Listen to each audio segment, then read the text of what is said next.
ഹേമ കമ്മിറ്റിക്ക് മുമ്പാകെ വന്ന 20 പേരുടെ മൊഴികൾ ഗൗരവമുള്ളതെന്ന് പ്രത്യേക അന്വേഷണ സംഘം വ്യക്തമാക്കി. മൊഴി നൽകിയ ഭൂരിഭാഗം പേരുമായും 10 ദിവസത്തിനകം നേരിട്ട് ബന്ധപ്പെടാനാണ് അന്വേഷണ സംഘത്തിന്റെ ശ്രമം.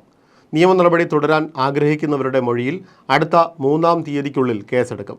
ഇന്നലെ ചേർന്ന പ്രത്യേക സംഘത്തിന്റെ യോഗത്തിലാണ് തീരുമാനം. യഥാർത്ഥ റിപ്പോർട്ടിന് 3896 പേജുകളുണ്ട്.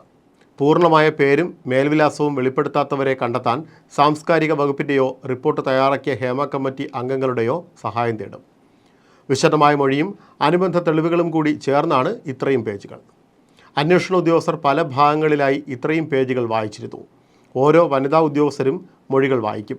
ഇതിനുശേഷം ഗൗരവമെന്ന് വിലയിരുത്തിയ 20 പേരെ ആദ്യഘട്ടത്തിലും അവശേഷിക്കുന്നവരെ 2-ാം ഘട്ടത്തിലും വനിതാ ഉദ്യോഗസ്ഥർ നേരിട്ട് ബന്ധപ്പെടും.